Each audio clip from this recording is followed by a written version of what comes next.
Husband insists I'm pregnant despite negative tests and is now emotionally distant, leaving me worried for his mental state. This whole situation has started to worry me, and honestly, I don't know how to handle it anymore. About a week ago, my husband suddenly became convinced that I'm pregnant. I genuinely have no clue where this idea came from, because I'm not. We haven't even started trying yet, though we have talked about having kids someday. All that happened was a casual conversation where I mentioned feeling a little tired. That was it. But just a few hours later, he came to me looking absolutely over the moon, full of excitement and hope. I tried to be clear with him that I'm not pregnant, but he just wouldn't let go of the thought. Since then, every day, sometimes multiple times a day, he's been making little remarks about how happy he is, how great a mother I'll be, and even about what our future baby will be like. I kept telling him the truth, I'm not pregnant. Eventually, all his certainty started getting to me and I took a test myself, just to be 100% sure. It was, without a doubt, negative. I showed him the result, thinking it would finally clear things up, but he just seemed even more irritated. He insisted pregnancy tests can be wrong. He wouldn't talk to me for the rest of the night. The next morning, he acted completely normal, as if none of that had happened. Every time I tried to gently remind him that there's no baby, he'd just clam up and sort of shut me out. Last night, I finally snapped. We were in bed, and when he put his hand on my stomach, something in me broke. I told him he was acting crazy, that this whole thing was starting to scare me. He got up without a word, went to sleep in the guest room, and left for work early the following morning before I woke up. I haven't seen or talked to him all day, and I'm completely at a loss. I can't even figure out where this sudden obsession is coming from. I even asked him directly if he thought I'd gained weight, if maybe that's why he thought I might be pregnant, but he reassured me that wasn't it at all. Now, I'm honestly considering reaching out to his parents, or a therapist, because I'm starting to worry about his mental health. I just feel lost, with no idea what's happening to my husband. Right now, he's next to me asleep and all I can do is scroll through advice and try to make sense of everything. My husband truly is one of the kindest souls I've ever known. I know in my heart that he would never try to manipulate me or cause me harm. But maybe that's why all of this feels so much more alarming. Something is really wrong here. In the morning, after he's gone to work, I'm going to reach out to both my parents and his. I feel like we really need help, and fast. Update 1. Things started to spiral when I finally gathered the courage to speak to him, taking to heart the advice I'd been given. I sat him down, my heart pounding, and tried to explain everything as gently as I could. I told him that I'd love to build a future with him, to have kids together someday, but that right now, I simply wasn't pregnant. I confessed that his insistence and constant accusations were making me anxious, almost afraid. In an attempt to reassure him, I offered to go to the doctor with him, or even take another pregnancy test right there in front of him, just hoping something would snap him out of this spiral. But instead, he got agitated, more agitated than I'd ever seen. The words that came next were like daggers. He said things I never thought I'd hear from him, accused me of being a liar, insisted I was trying to hide our baby from him. Nothing he said made sense. I looked at him, sitting across from me, but it felt like I was looking at a stranger. This wasn't my husband. The fear set in so sharply that I knew I needed to get somewhere safe. When things escalated, he hurt me. Thankfully, it wasn't serious, it didn't leave permanent marks and I didn't need emergency care, but the betrayal cut deeper than anything physical. It broke my heart, because I know with all my soul that if he were himself, he would never have done it. Shaking and in tears, I called both our families. My mom told me to come to her, to get out of the house. I left that night and haven't gone back since. His parents showed up too, and when they arrived, he finally seemed to calm down a bit. But I haven't laid eyes on him since then, haven't heard his voice either. His mother, bless her, she truly is an angel, keeps me updated on how things are going. None of us can figure out what's come over him, but we all agree, something is very, very wrong. I keep hoping he'll agree to see a doctor, to get some help, but so far, he refuses. For now, as painful as it is, we've all agreed I should stay away, especially since whatever this is seems directed at me. I miss him so much it hurts, and I just want answers. I lie awake replaying everything, searching for signs I might have missed, asking myself if I could have done something differently. Despite everything, I'm safe. He's safe too, for now. Thank you to everyone who cared enough to ask if I was alright, and to those whose words helped me find the courage to act. I'm holding on, waiting and hoping there's a way back from this. Update 2. He's in the hospital now. So many people were right, this really was a medical issue. There's a lot more I could say about how it all unfolded, and maybe I will someday, but right now I just have to wait and see what's going to happen with him. I've visited him a few times. It's so strange. Sometimes he's completely himself, talking to me just like always, but then there are moments when he can't even stand to look at me. We're getting through it. Somehow, we're managing, day by day. Update 3. I don't know if anyone will actually see this, but you've all been so kind, constantly reaching out and asking if we're okay, that I just wanted to let you know what's happened. I'll try and keep this short because it's honestly difficult to write. My husband has a brain tumor. So many people suggested this, and I feel a huge weight of guilt that it hadn't truly crossed my mind until then. All the headaches, all the strange symptoms, looking back now, it's so painfully clear, but at the time we dismissed it. We blamed the stress from his work, or lack of sleep, or anything else except what it really was. I can't stop beating myself up for not seeing it before. Now we've fallen into the hands of this incredible team, a whole group of neurosurgeons, an oncologist, and other physicians, who are trying to figure out what to do, if there even is something that can be done. We should have more answers in the next few days, but right now it's just an endless wait. Since the diagnosis, I've spent so much time by his side. Some moments, he's completely himself. He'll crack a joke, shoot me that familiar grin, and for a second I can forget all of this. Other times, anger takes over, frustration and confusion, and it's as though he's slipping away. It's difficult, more difficult than I can describe, but we're getting through it. I couldn't do this alone. The support from our friends and family has made each day bearable. I love him more than I can say, and this whole situation scares me beyond measure.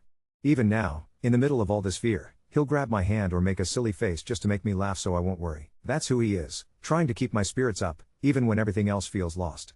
Thank you to everyone who pushed me to have him checked out. You might have saved his life. Update 4. It's 2 a.m. here, so forgive me if my thoughts come out tangled and raw. I just need to be honest, to get this out before I step away from everything for a while.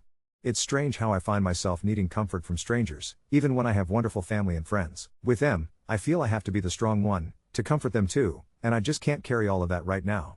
My husband is dying. Just 5 weeks ago he was diagnosed, and since then everything has unraveled so fast I can barely catch my breath. Today, we made the decision to stop all treatment, if you could even call what he started real treatment at all. He simply isn't strong enough to continue.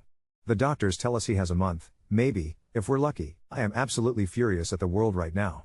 More than that, I'm angry with him, and that makes me feel like a horrible person. What kind of wife gets angry at her husband for being sick? But the truth is I do. I love him so much it hurts, and I hate him for making me face this. The pain twists around in my chest and I can't escape it. I'm sorry. I wish this were a better update. I wish I had more hope to share. But this is where I am tonight. Thank you, truly, and I wish all of you the best. Update 5. Sometimes I just need to say something, even if I'm not sure who will listen or care. Maybe I didn't show it properly before, but every kind word meant something to me. Right now, I'm doing okay-ish, a word that's basically become my new normal. Grief comes in waves that make me physically nauseous sometimes, but I manage. My friends have been incredible through all of this.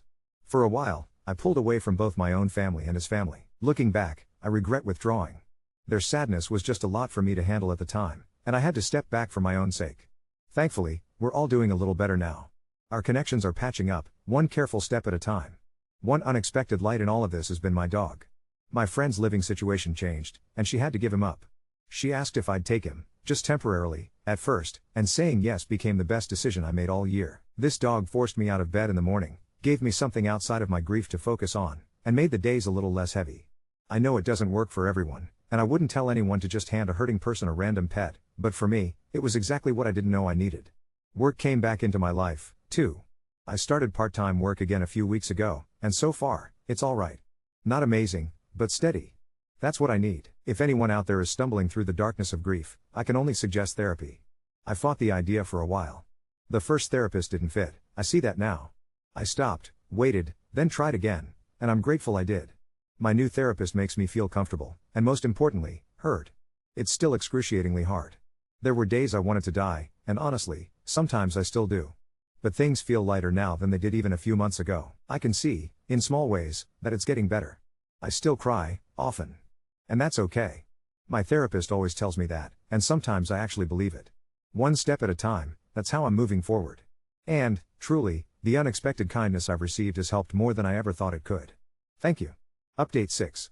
It's been over a year now since I lost him, and even now, it still feels surreal. I find myself returning to old memories, lingering in the past, but recently I realized it was time to let go and move forward.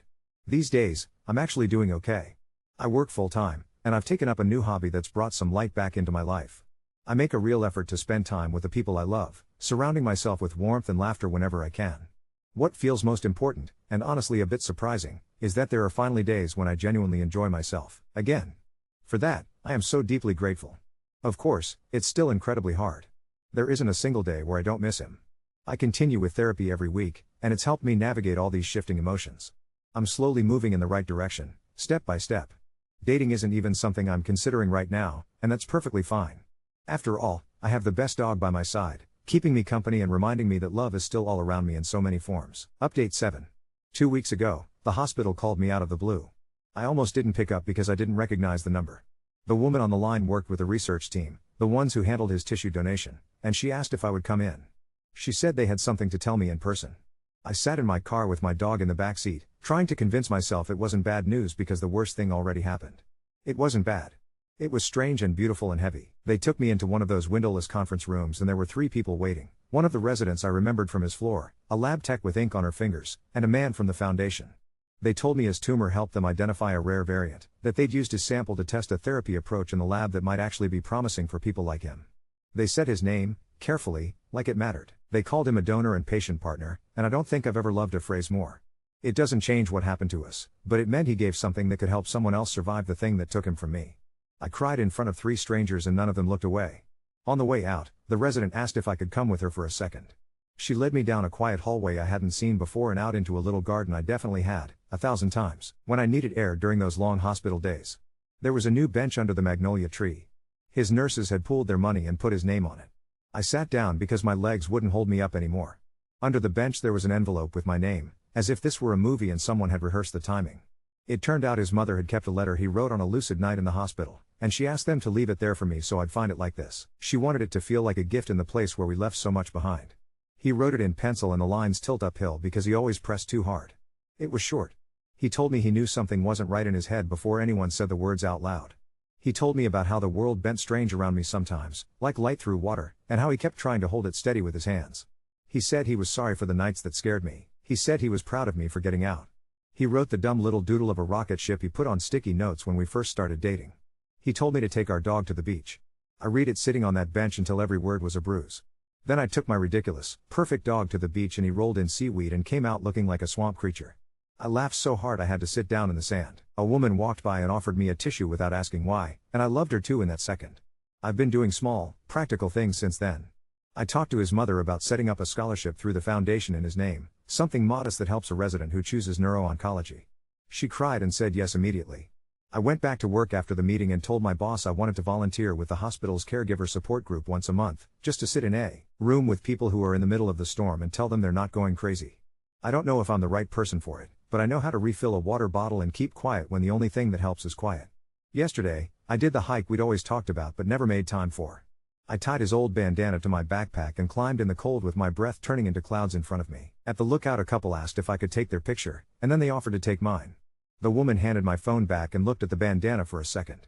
She asked if I knew someone who was at the oncology ward because she recognized the pattern from a photo board in the hallway. The nurses had pinned it up next to the bench dedication.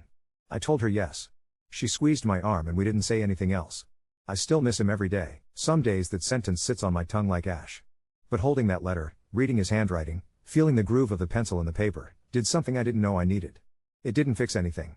It made space. I feel less like I'm carrying a locked door around inside me, and more like I finally found the key, and even if I'm not ready to open it all the way, I know I can. Update 8. Yesterday the resident with the soft voice called me again and asked if I could come by. She didn't say meeting or appointment, just come by, like I was passing through a neighborhood and they'd be on the porch. I tucked my dog's head through his little blue vest because he knows where we're going the second I put it on. He hears the Velcro and his whole body turns into a comma, curved with excitement.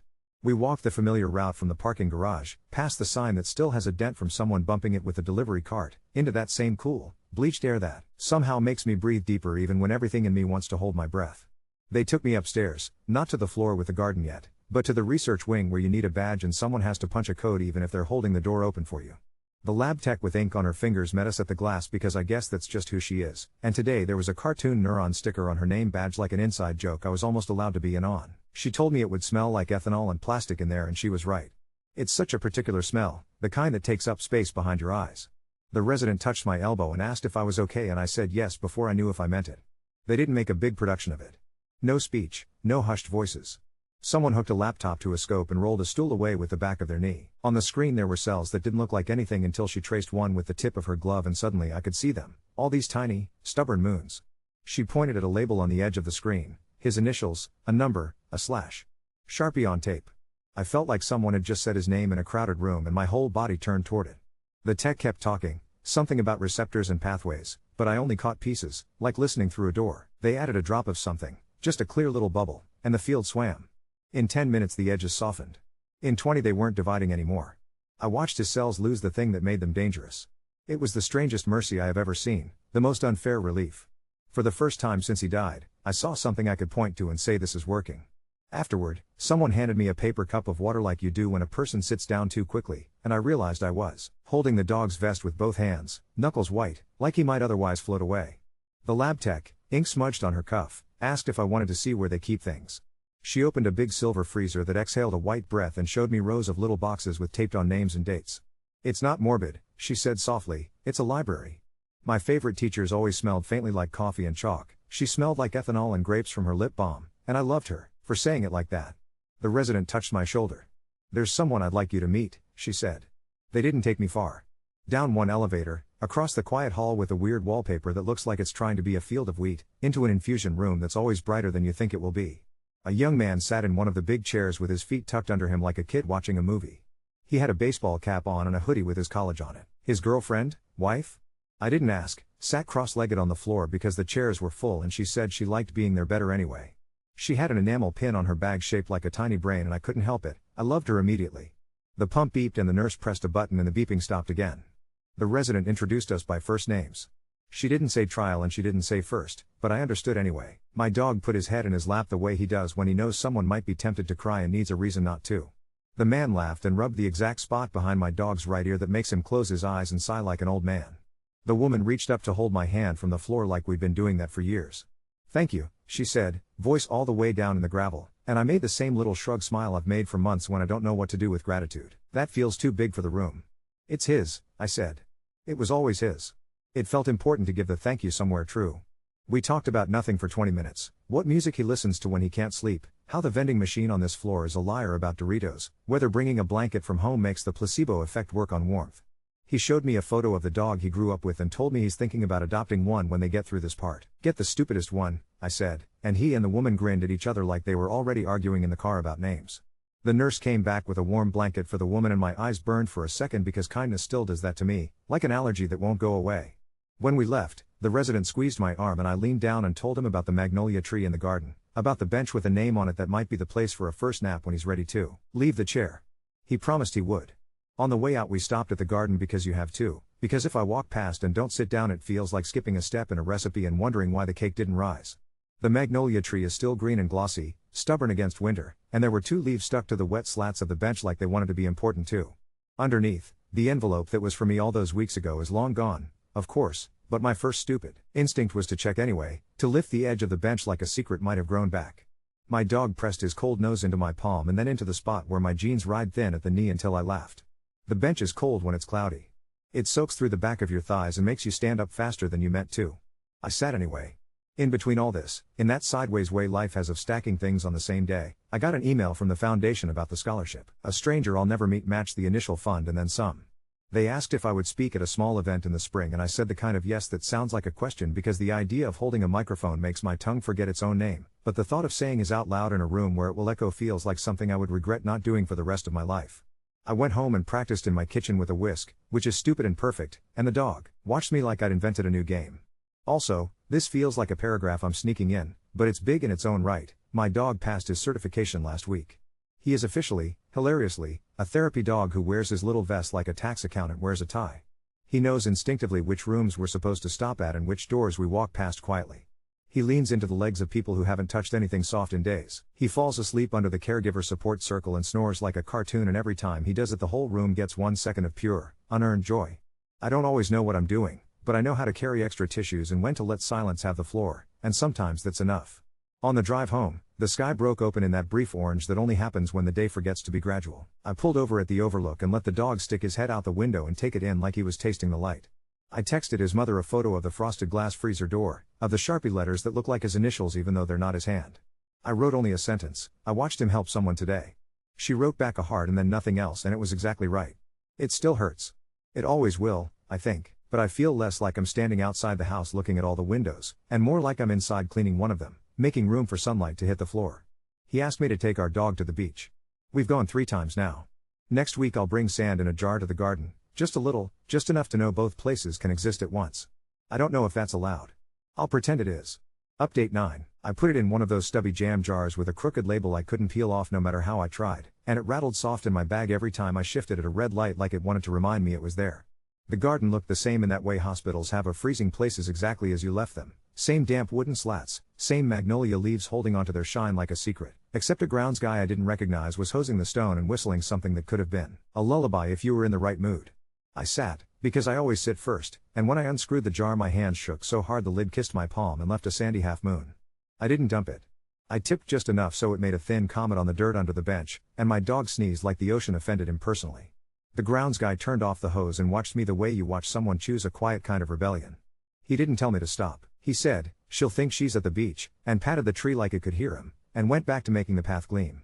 That same morning I had to change shirts twice because I sweated straight through the first one just trying to button it, and my dog tilted his head so far I thought his ear might pour out.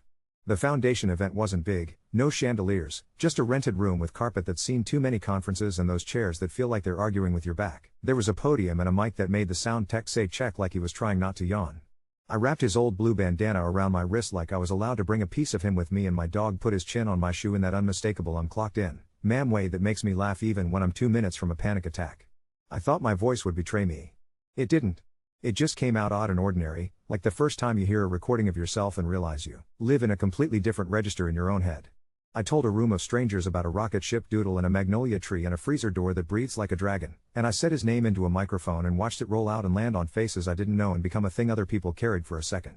Somewhere around the part where I said the vending machine lies about Doritos, the room did that little ripple a room does when it decides it can laugh, and a woman in the third row pressed a fist into her sternum like she was trying to keep something inside from falling out. My dog snored once so loud it startled the guy at the AV table, and it broke the tension in a way you can't plan. After, the resident with the soft voice found me with eyes that were too bright and handed me a frame wrapped in brown paper and tape that didn't want to let go. Inside was a print of a slide, all blues and pinks and those tiny stubborn moons I know now by shape alone, and in the corner, small as a heartbeat, someone had drawn a pencil rocket. I don't know who did it. I don't think I want to. It felt like a blessing I would ruin if I asked. He came, too. Baseball cap, college hoodie, the same ridiculous grin that makes you believe in a future even if you're a pessimist by habit. He stood in the doorway like he wasn't sure the room would let him in, and then the nurse who is everybody's favorite aunt took him by the elbow and tugged him to the cookies. We didn't make a scene out of it. He pulled his phone out, and not in the way people pull phones out to escape, but in the way someone does when they're carrying a talisman. The screen showed a pair of slices no one without training can ever fully interpret, but even I could see it. On the right the bright angry halo like a bruise pressing out, on the left something quieter. He said, they called it a partial response, and then, whispering, like if you say it too loud it runs away, it's smaller. His girlfriend had a cup of watery coffee and she set it down without looking where and hugged me like she was trying to memorize the shape of my bones. My dog made a noise that is halfway between a squeak and a sigh and shoved his whole skull into the guy's stomach until he folded over him like a comma. On the way back down to the garden, because you have to, that's the law now, I stood in the elevator with a graduate student in a coat too thin for December, and she was writing chemical symbols on her palm in purple pen because there wasn't paper, and I loved her for choosing skin. The door opened on the wrong floor first, the one with the wallpaper that pretends to be wheat, and nobody got off, and for a second I thought about how many times you open onto the wrong place and wait it out because the right one is coming. His mother pressed my fingers after, the way she does instead of talking when the words feel like gravel. She had lipstick on her front tooth and refused to fix it because it's my good luck smudge, and when I told her about the jar and the comet of sand she nodded like she knew already, like she'd felt the ocean under her feet miles away. Last thing, I got an email where the subject line was just a date and a city, and in the body a sentence that said, would you be willing to join us as a patient voice when we meet with the people who decide if a trial moves to more hospitals, and my yes came out so fast I checked to make sure I hadn't sent it to the wrong person. I don't know what I'll say yet. I'll probably practice in the kitchen with a salad tongs this time because the whisk has earned a break. The idea of sitting in a room where someone might say accelerate and mean it makes my hands fizz in that scary good way like a soda you shook without meaning to. Before we left, I bent down and pressed my thumb into the sand until it left a print under the bench, a little oval I could find later if I needed proof I was here, and when I stood the magnolia dropped a leaf without ceremony directly into the dog's water bowl. He drank around it like it belonged. It felt like an answer I didn't ask a question to. Update 10.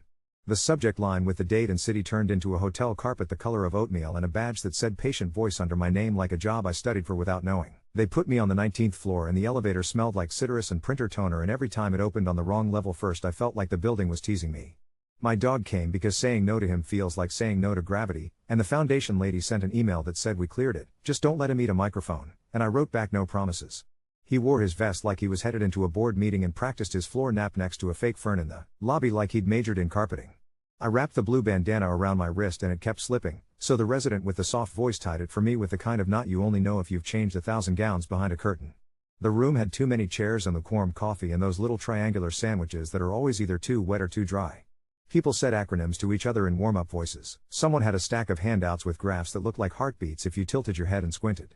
The man at the end of the table had a tie with teeny tiny planets on it, and I wanted to love him for it until he kept capping and uncapping his pen like a metronome and I had to breathe through my teeth.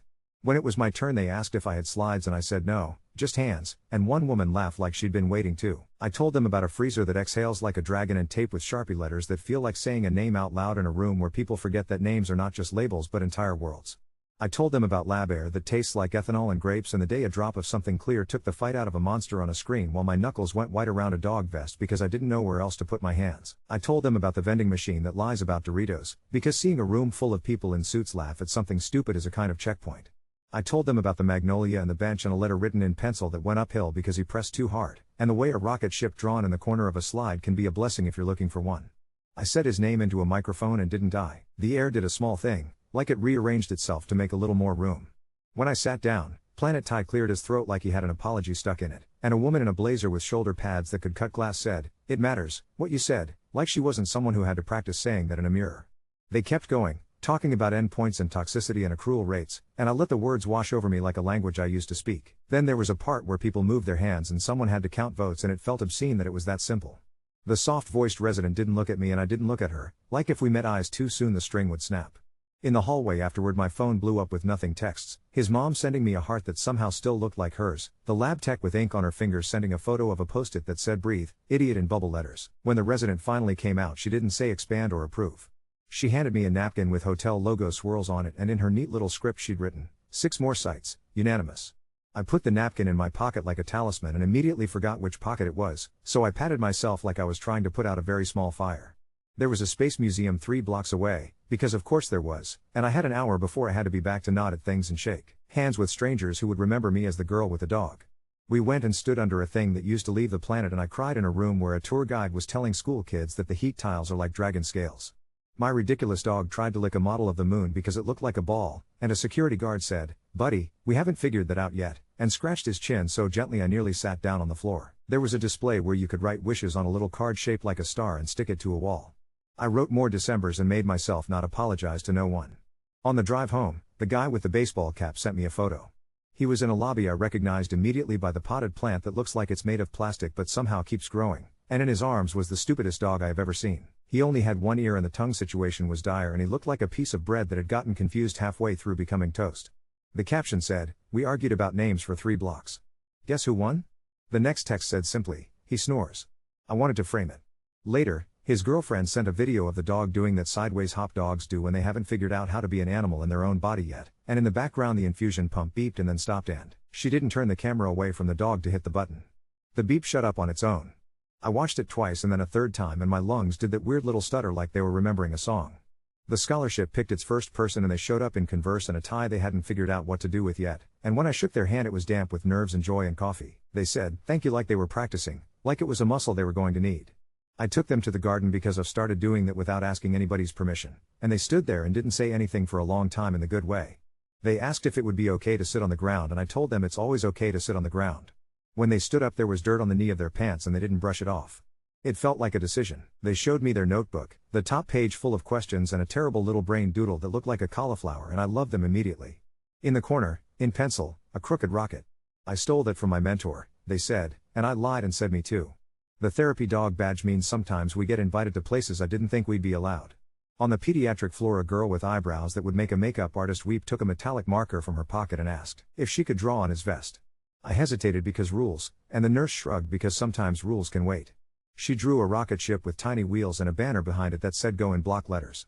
When we went downstairs the lab tech with the ink fingers held the vest gently and took a picture like she was archiving a holy relic, and later I saw a sticker that looked exactly like that little rocket on the edge of a monitor in the lab. "It's for luck," she said, like that's a real thing that doesn't make nurses roll their eyes.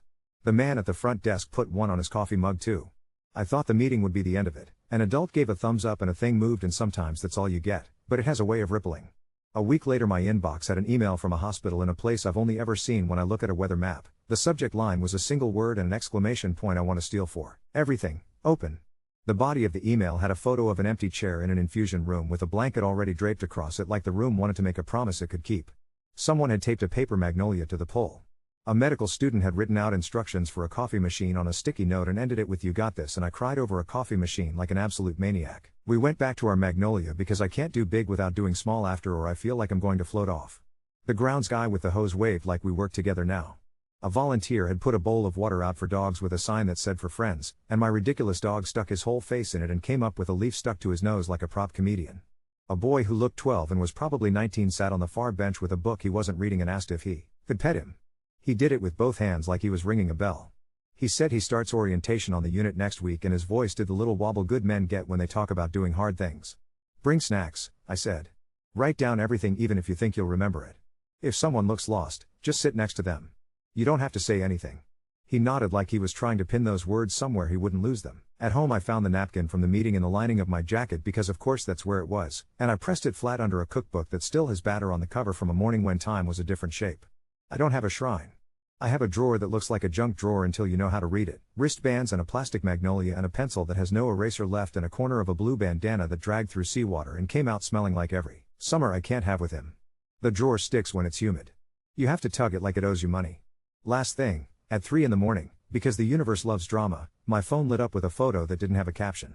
It was a scan I am not qualified to look at, 2 slices side by side, and in the left one there was the bright angry sunflower I hate, and in the right one it looked like a shadow of a sunflower, like something a child drew and then erased with their hand. I held it out to my dog like he could see it, and he put his paw on my wrist the way he does when he wants me to pick a lane between crying and laughing. I texted back a single word because sometimes the smallest thing is all you have the authority to offer: stay. The dots bubbled and stopped and bubbled, and then there was a heart, and then nothing else, which felt exactly right. In the morning, the magnolia had dropped another leaf onto the bench, perfect and glossy, and an ant was carrying a crumb across the slat like a parade float. The sand under the bench still made its little comet. I pressed my thumb into it again and it took the print this time more clearly, as if I'd finally figured out the right amount of pressure. The dog dug his claws into the dirt like he was ready to launch, and for a second the world tilted in that familiar way, the light bending, water over stone, and I could swear I felt the rocket ship shiver through the floorboards of the day. I stood up. I went where the word accelerate pointed.